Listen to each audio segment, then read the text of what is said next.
Moto is definitely in the top 10 in the country, if not the world, today. It's not in the reviews yet, but that's because that takes time.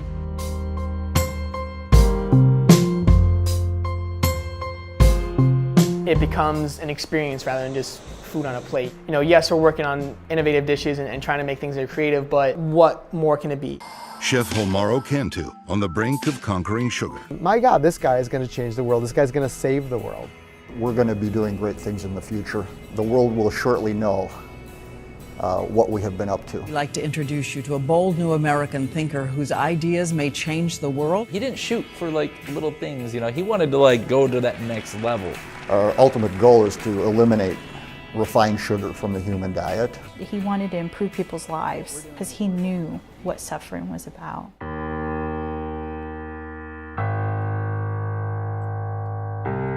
When I was really young, my mother, sister, and I were homeless for about 3 years. And my mother had drug addiction problems. My father just wasn't there. And so we floated from homeless shelter to homeless shelter. And he spent time being homeless. And I think that he really had the sense of, we can solve these problems. And the bigger the problem, the more he wanted to solve it. Restaurants work on thin margins. So what I've been doing is I've been funding this lab with my own money from Cantu Designs. And I've gotten to a point where I'm maxed out. We're eliminating the sugar so you don't have to think about all the bad things that you're eating. It has a little protein on it that's going to make these lemons taste as sweet as lemonade. He could be the first chef to ever get a Nobel Peace Prize. I don't know if his agenda was to ever make money. I don't think so. You invested in the right guy, you invested in the right place, sometimes it doesn't go. 5, 4, 3, 2, 1, 0. We have liftoff of the Falcon 9.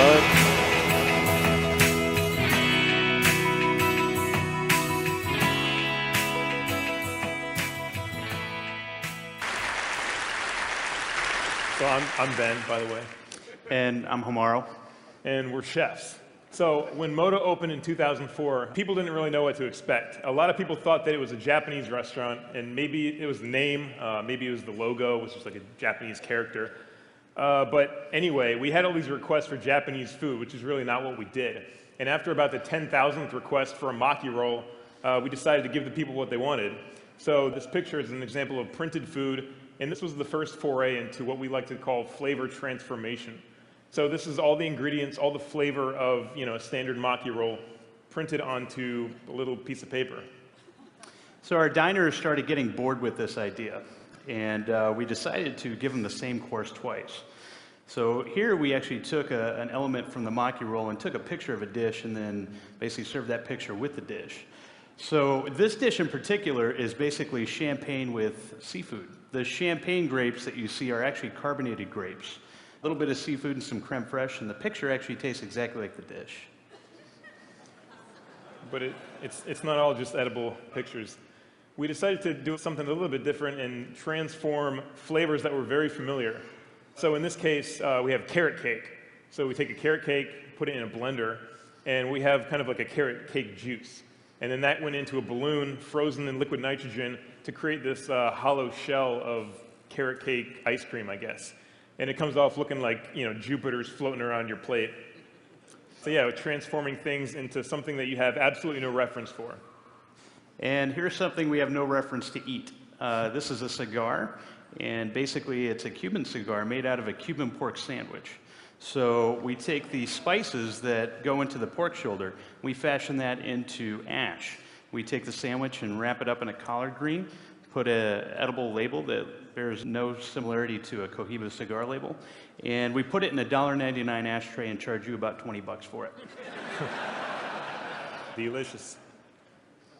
That's not it, though. Instead of making foods that looked like things that you wouldn't eat, we decided to make ingredients look like dishes that you know. So this is a plate of nachos. The difference between our nachos and like the other guy's nachos is that this is actually a dessert.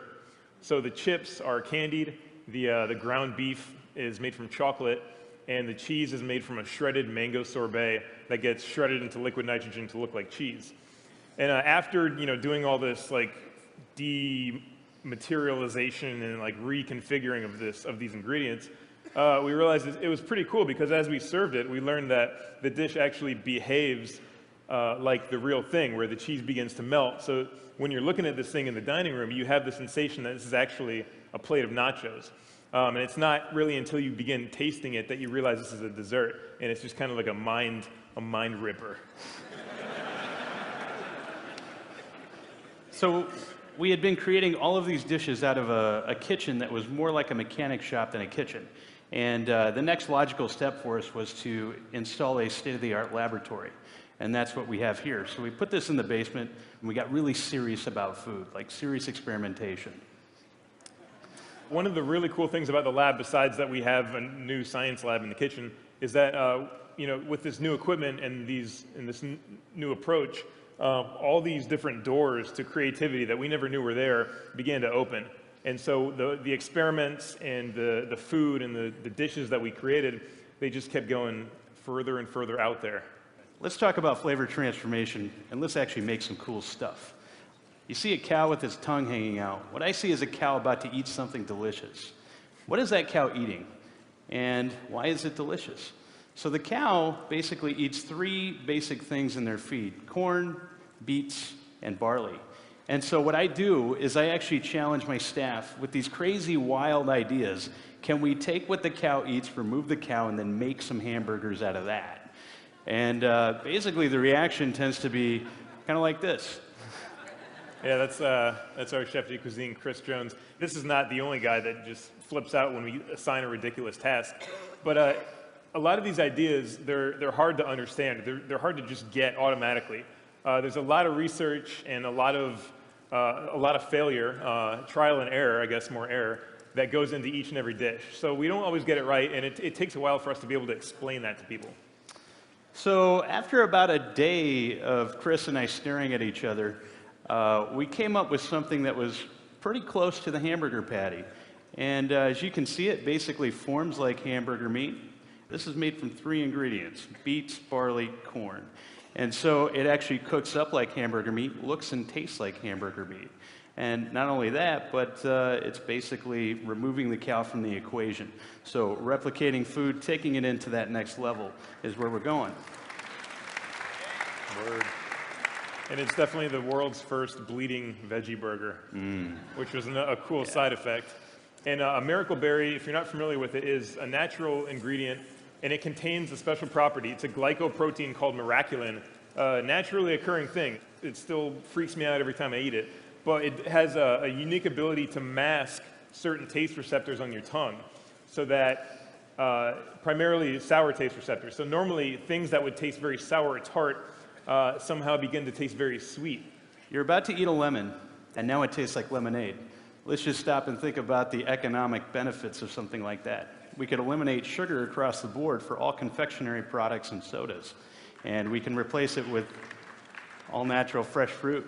So you see us here cutting up some watermelon. The idea with this is that we're going to eliminate tons of food miles, just like wasted energy and overfishing of tuna by creating tuna or any exotic produce or item from a very far away place with local organic produce. So we have a watermelon from Wisconsin. So if miracle berries take sour things and turn them into sweet things, we have this other pixie dust that we put on the watermelon, and it makes it go from sweet to savory. So after we do that, we put it into a vacuum bag, add a little bit of seaweed, some spices, we roll it, and this starts taking on the appearance of tuna. So the key now is to make it behave like tuna. And then after a quick dip into some liquid nitrogen to get that perfect sear, we really have something that looks, tastes, and behaves like the real thing. So the key thing to remember here is we don't really care what this tuna really is. As long as it's good for you and good for the environment, it doesn't matter. But where is this going? How can we take this idea of tricking your taste buds and leapfrog it into something that we can do today that could be a disruptive food technology? So here's the next challenge. I told the staff, let's just take a bunch of wild plants, think of them as food ingredients, as long as they're non-poisonous to the human body, go out around Chicago, sidewalks, pick it, blend it, cook it, and then have everybody flavor trip on it at Moto. Let's charge them a boatload of cash for this and see what they think.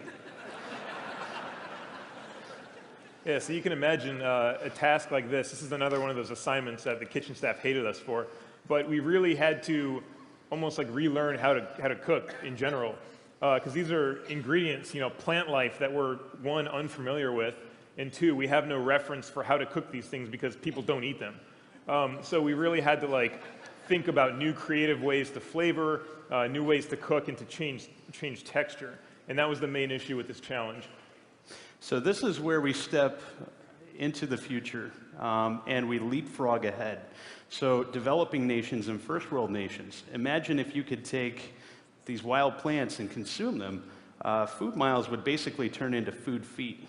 This disruptive mentality of what food is would essentially open up the encyclopedia of what raw ingredients are. Even if we just swapped out, say, one of these for flour, that would eliminate so much energy and so much waste. And to give you a simple example here as to what we actually fed these customers, there's a bale of hay there and some crab apples. And basically we took hay and crab apples and made barbecue sauce out of those two ingredients. People swore they were eating barbecue sauce, and this is free food. Thanks, guys.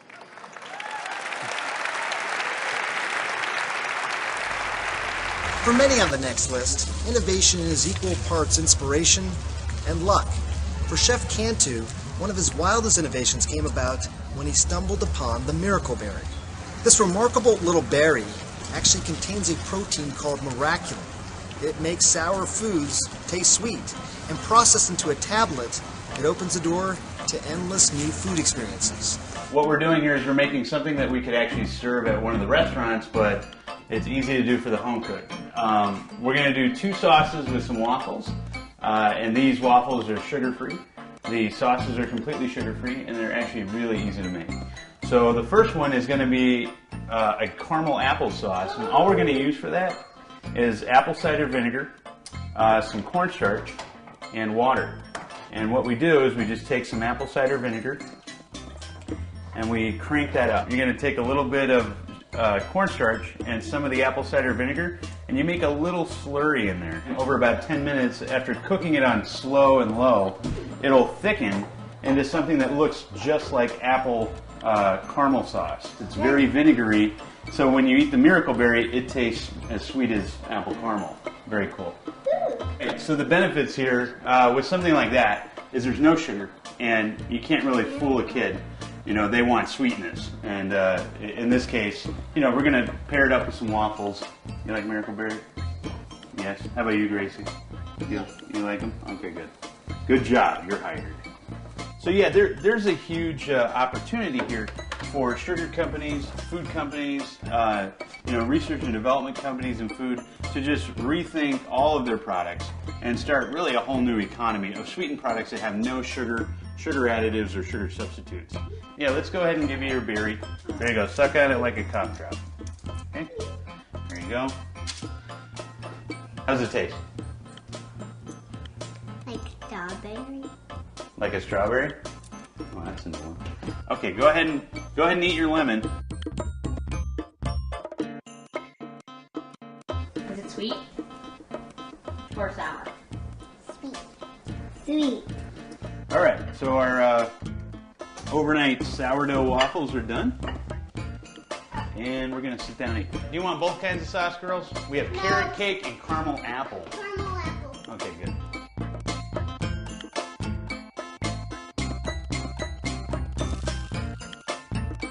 Hard to believe it's apple cider vinegar. Little. How's the sausage? It tastes like caramel cakey. Caramel cakey? It's a very good observation. Chef Cantu's kids are crazy about the berry. But would his customers feel the same way? It was a risk this modern-day Willy Wonka was more than eager to take. Risk in what I do day to day is very important. If we're not risking anything, then we're probably not innovating. Earlier this year, Cantu launched an experimental dinner series he calls Flavor Tripping on Ice. It's a result of over 7 years of hard work, research and development, a ton of money, and a whole lot of lawyer time. Originally, Ing was going to be an all-flavor tripping experience right from the beginning. And that probably would have sunk the restaurant, telling people right when they sit down, by the way, everything on this menu that you see isn't going to taste like what you think it's going to taste like. It's going to taste like that in the beginning, but then while you're eating it, it's just going to change flavors. Is that a lemon? It doesn't taste lemony, it tastes sweeter. And really, we had to learn ourselves because we had no idea what the hell we were doing. You know, we knew that this experience was explosive, but how do you do that in a restaurant? With the quail, we're going to be doing the Juarez Altano from Portugal, 2008. It's Tinta Roriz and Triga Franca. This is going to change on the Miracle Berry into our port for a cheese course.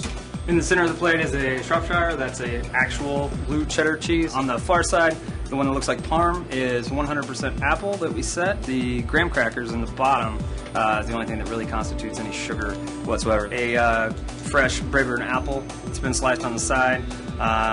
Seems a little strange, but once you eat the Miracle tablet, it tastes like an apple pie with cheddar cheese on top. So that's our cheese plate. You know, what's going on over there at first glance just seems kind of playful and fun, but there's a whole world in gastronomy that we're opening the doors to that's really kind of mind-blowing. Cantu first became aware of the berry when he was asked to create a way to preserve it for a friend suffering from cancer. I was asked to create a flavor strip for a chemo patient because they can only taste rubbery and metallic things.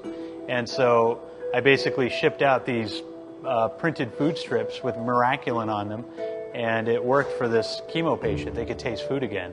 And over the past 7 years, I've given it to over 1,000 patients that just come to us by word of mouth. Say, hey, can we get a regimen for 6 weeks of chemotherapy for this? What Cantu began as a favor for a friend is now undergoing clinical trials at Mount Sinai Medical Center in Miami Beach. Recently, Dr. Mike Kusner presented the preliminary results of what he calls a small but promising study to the Society of Integrative Oncology.